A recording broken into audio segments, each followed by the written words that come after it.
Oh, just because of the hot ads? And nearly naked models? Of course. Would you purchase an A&F because of their ad? I won't. Well, I would. People are usually attracted to nude advertisements, but does sex really sell? Let's find out. The reason why we wanted to look further into the topic of sex selling is because we noticed advertisements with nearly naked models are all over the place. Brands like Calvin Klein, A&F, or even advertisements before YouTube videos. And this is why we wanted to know how and why this advertising method works. Same for me, but do you know exactly what sex sell means? Sexy ads? Hot models? Well, that's half correct. Sex sell can be referred to any advertisements carrying a sexual message. It may include nudity, pin-up models, or attractive men to help sell a particular product. These sexual references allure the viewers and drive their imaginations, forming a closer bond and stronger recognition between the beholder and brand. I thought this has been only used recently. Yeah, people seemed more conservative back then. Actually, sex selling goes way back. The origin of sex selling traces back to 1871 when pearl tobacco featured a naked maiden on its package cover. Following up in 1885, W. Duke and Sons inserted sexually provocative trading cards in their packages of Duke's cigarettes.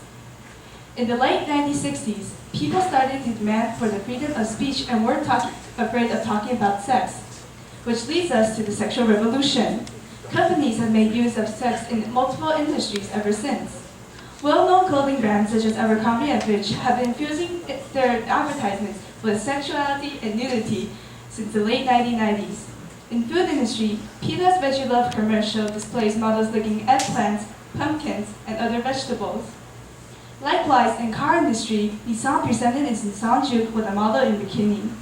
The relationship between sex and marketing has been claimed to be the reason for increased sales for almost any business.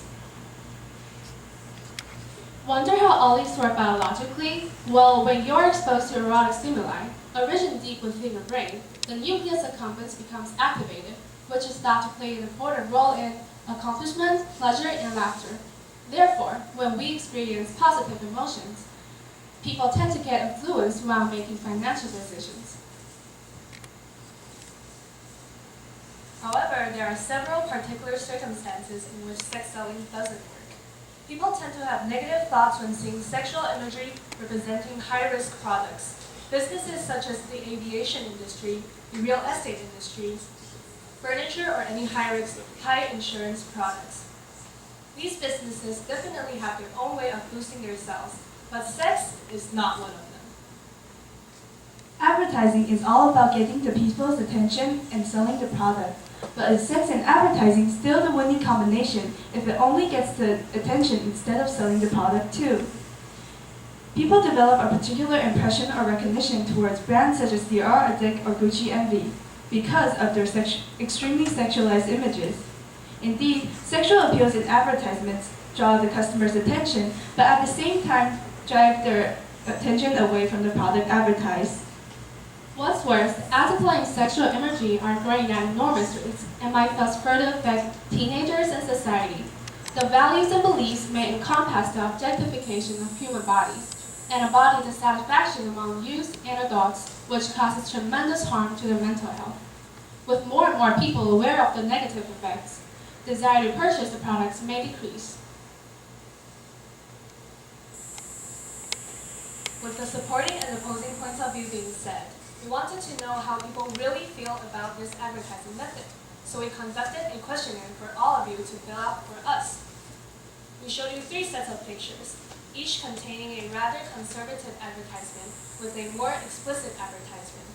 And we asked 3 questions. Which advertisement caught your attention?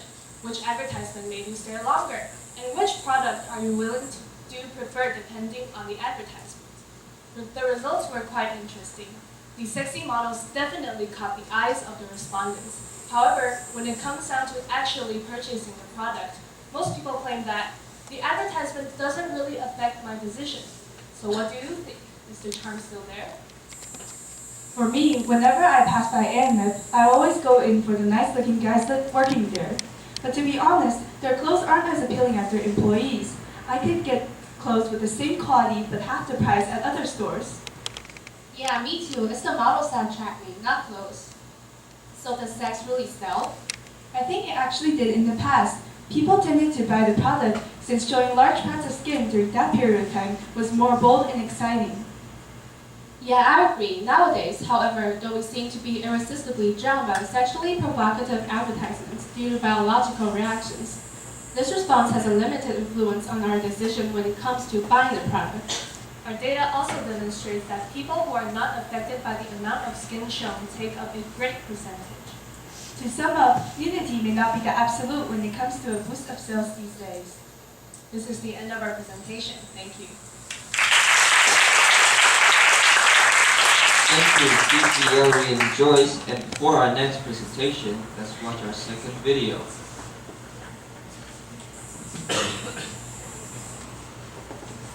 On the beat.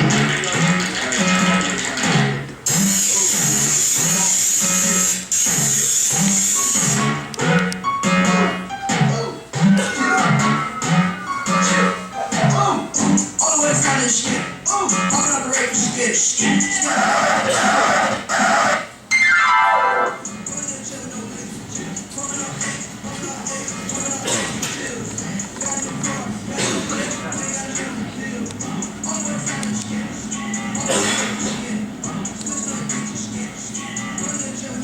Run.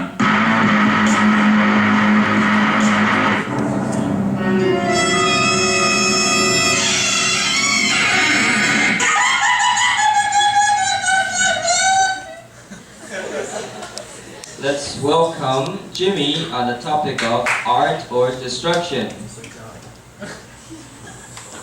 Hello everyone, my name is Jimmy. Before I start to talk about my topic, I'm going to show you some pictures first.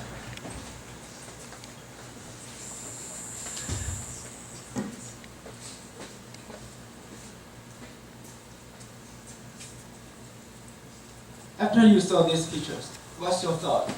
If you think these graffiti are beautiful, good looking, and can be defined as art, please raise your hand.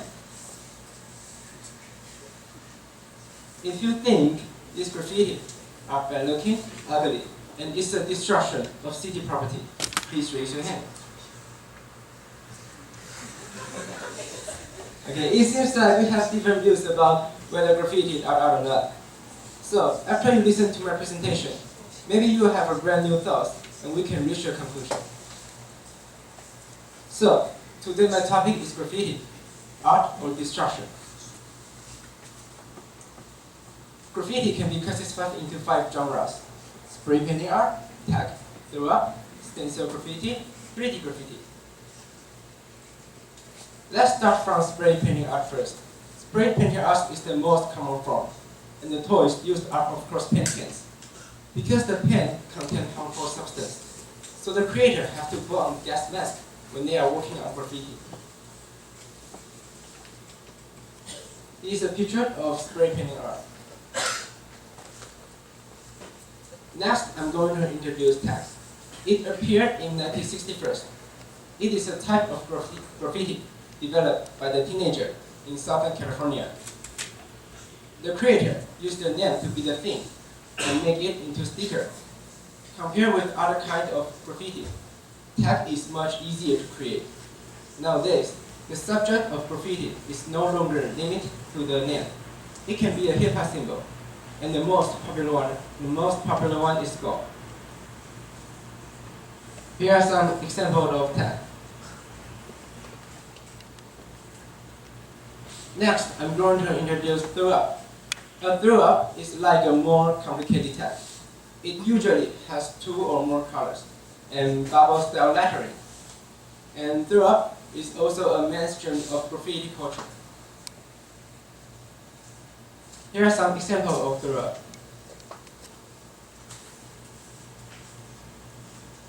Now I'm going to introduce stencil graffiti. It makes use of stencil made out of paper, cardboard, or other media to create an image.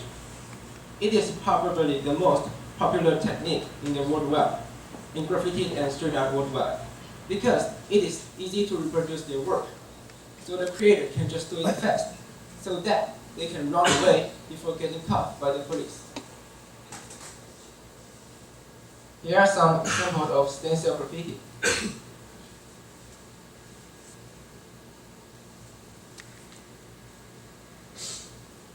The last type I'm going to introduce is 3D graffiti, because it is blending with visual art and graffiti elements. 3D graffiti is widely accepted by the general public. Therefore, the places with 3D graffiti is often treated as tourist attractions and promote the local tourist development. Here are some examples of 3D graffiti.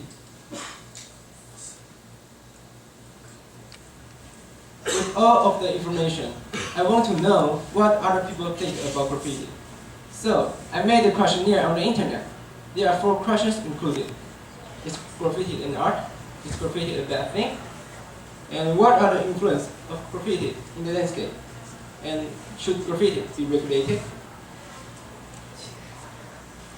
The first question is graffiti an art? Through the diagram, we can see that there are 84% of people think the graffiti as art. So that means graffiti has been defined as art in most of the public eye. And the next question is graffiti a bad thing? Like the previous questions, the result is quite similar. Most of the people don't consider graffiti as a bad thing. And the third question is, what are the influence of graffiti on the landscape? Surprisingly, there 42% of people think there's no influence on landscape, and just only 21% of people think the graffiti would destroy the landscape. And the last question is, should graffiti be regulated? And the majority of people say yes, and most of the people think there should be the spatial regulation, which means a specific area should be provided for graffiti artists. And nearly half of the people think there should be the limitation on the themes and genres. So from the result, we can know that although people are open-minded to graffiti nowadays, but they still think the graffiti should be regulated, not only in place, but also in forms. After you listen to my presentation, I hope you will have brand new perspectives about graffiti. And just as Pansky, a world-famous graffiti artist, once said, some people become cops because they want to make the world better. Some people become vandals because they want to make the world a better looking place. A better looking place. Yes, we wish for it, isn't it? Thank you.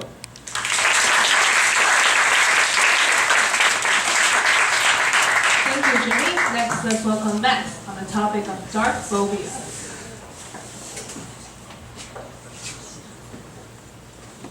Good morning, everyone. Today I'm going to talk about dark phobia. That means you're afraid of the dark. Does anyone here have dark phobia? No, another please. Okay, thank you. Let me tell you more about it. Since ancient times, human ancestors often suffered from animal attacks and dangerous situations in the nature. It got even worse at night when they couldn't see what's lurking outside in the dark. So, for thousands of years, the fear of the dark has already become our instinct, reminding us to be cautious when there's no light. It is an indispensable survival skill. What about us? When do we start to feel like that darkness is scary? Our parents. They have the most impact on us because family is the first group that we are involved with. So home education is crucial to our perspective towards the fear of the dark. Society also slowly affects us through TV shows, movies, novels, or even how people think.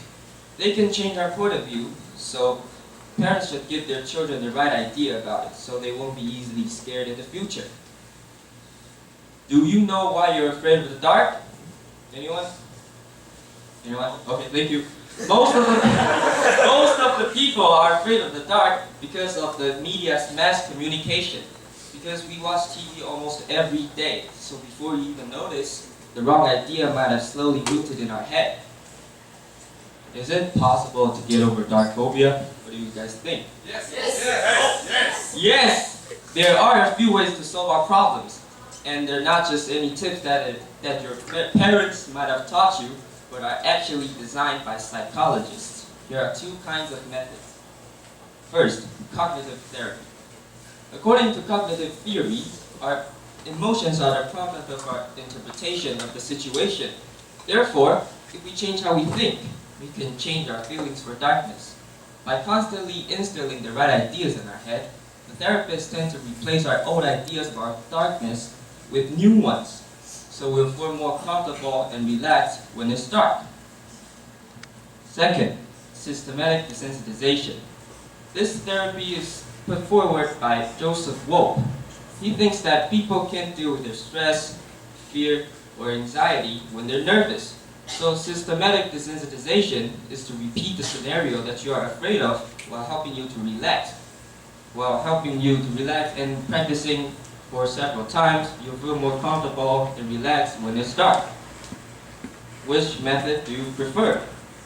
Systematic desensitization. Thank you! Most people think that cognitive therapy sounds more effective, but thank you still. But even though I named a few kinds of methods, most of the people still chose to stay away from their fear. Because it's just easier to stay away, but to truly face it. But we all know that's not the best way to solve a problem, right? Yeah. About 46% of the test takers tend to run away from their fear when they encounter the problems they think they couldn't solve.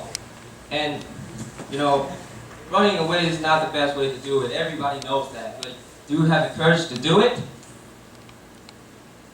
No matter what kind of problems or obstacle you face, deciding to face it is always the right choice to make.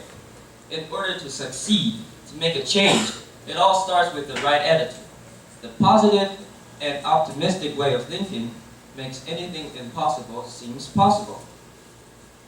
When you choose to truly face your problem, you create the biology of courage. When you choose to view your fear this way, you're making a pretty profound statement. You're saying that you trust yourself not to only handle the fear of the dark, but the life's challenges. Thank you.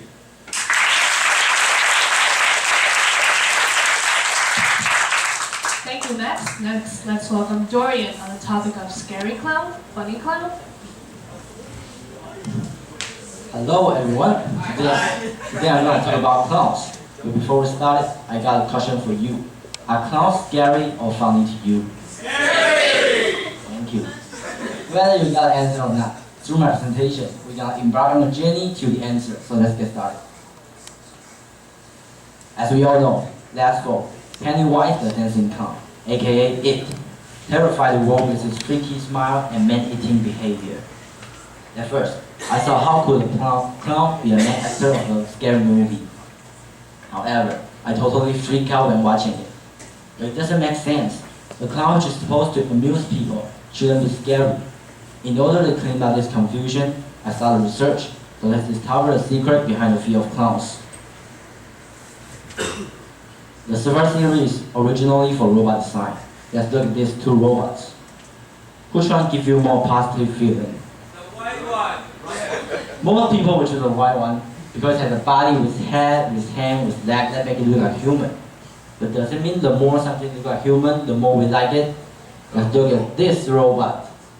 It looks like a real human being. But how do you feel about it? Scary! Yeah. Why? Because there's a turning point. When something's 80% like human, we focus on similarity to human and feel close to it.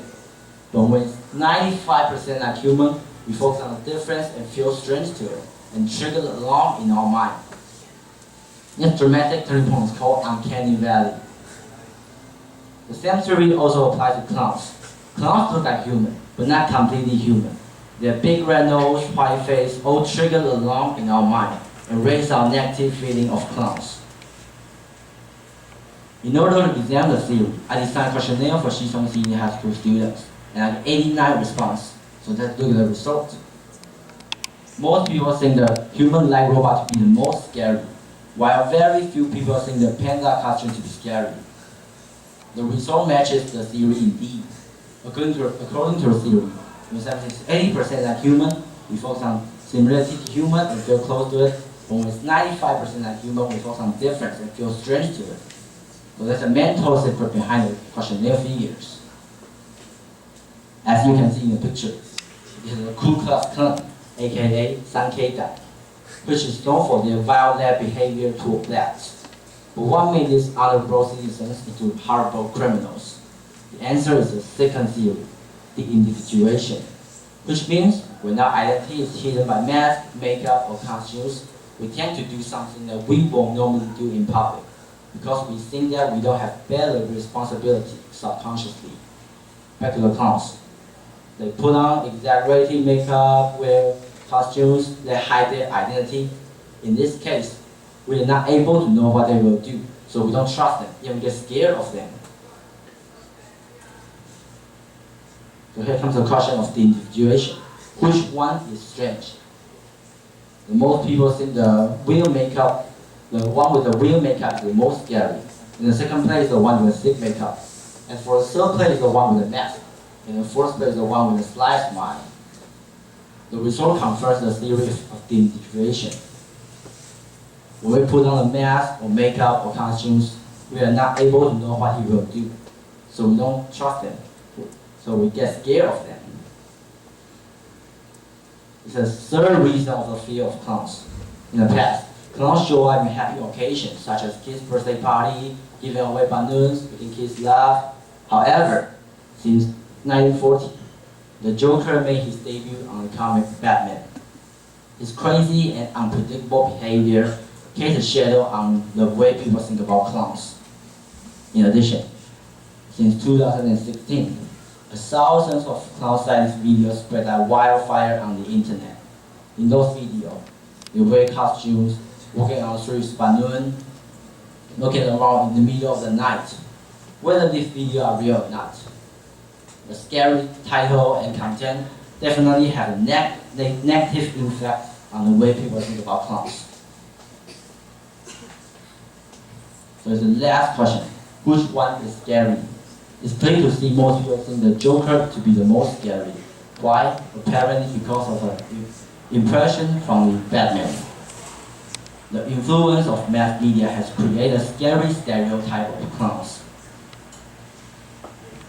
In conclusion, we know that uncanny valley, the individuation, and mass media are three main reasons that make clowns scary. But to be honest, most people really don't care if clowns are scary or not. But to those professional clowns, the fact that clowns are scary can ruin their career.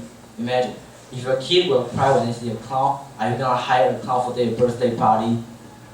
But don't forget, even though uncanny valley and the individuation are true, in the past, kids still enjoy the performance of clowns. So that is to say, the mass media is the major reason that made people scared of clowns. Clowns have brought happy memories and laughter to generations of kids. So it's time for our mass media to do them justice and put a smile back on kids' face. Thanks for listening. 这是我们的中场休息时间，然后现在可以休息一下，然后请大家在11点10分的时候回来。